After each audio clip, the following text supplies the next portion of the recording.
السلام علیکم ورحمۃ اللہ وبرکاتہ۔ دوستو، آج کی اس ویڈیو کے اندر ہم انشاءاللہ زکوٰۃ کس پر فرض ہوتی ہے اس کے متعلق جانیں گے کہ زکوٰۃ کس کے لیے فرض ہے۔ تو چلیے ویڈیو شروع کرتے ہیں، لیکن اس سے پہلے اگر آپ نے ہماری چینل اسلامک بینر کو ابھی تک سبسکرائب نہیں کیا تو جلدی سے کر لے اور بیل آئیکن کو بھی پریس کر لے تاکہ ہر اپڈیٹ سے آپ آگاہ رہے۔ تو چلیے شروع کرتے ہیں۔ دوستو، زکوٰۃ کی فرضیت کے لیے ضروری ہے کہ آدمی میں کچھ صفات پائی جائے۔ سب سے پہلے آزاد ہو۔ غلام یا باندی پر زکوٰۃ فرض نہیں ہے، آزاد ہونا چاہیے۔ نمبر 2، مسلمان ہو۔ کافر سے زکوٰۃ کا مطالبہ بھی نہیں ہے، اسی لیے نمبر 2 پر ہے مسلمان ہونا ضروری ہے۔ نمبر 3، سمجھدار ہو۔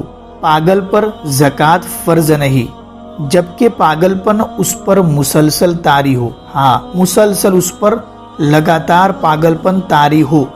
نمبر 4، بالغ ہو۔ بچے پر بھی زکوٰۃ فرض نہیں ہے۔ نمبر 5، اسے زکوٰۃ کی فرضیت کا علم ہو، نالج بھی ہو کہ زکوٰۃ مجھ پر فرض ہوتی ہے، چاہے وہ حکمن ہو، جیسے اسلامی ماحول میں رہنے والا شخص اس کو ایک دوسرے کو دیکھ کر اپنے اوپر فرضیت کا اس کو علم ہو جاتا ہے۔ تو دوستو، یہ تھی کچھ 5 شرطیں زکوٰۃ کے متعلق، جس کے اندر بھی یہ 5 شرطیں پائی جائے گی، 5 صفات جس کو کہتے ہیں، تو اس کے اوپر زکوٰۃ فرض ہو جاتا ہے۔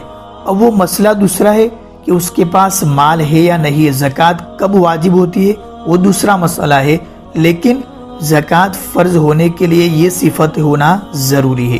تو مجھے امید ہے کہ آج کا ویڈیو آپ کو پسند آیا ہوگا اور آپ کو زکوٰۃ کے متعلق سیکھنے بھی ملا ہوگا۔ تو اس ویڈیو کو زیادہ سے زیادہ شیئر کریں۔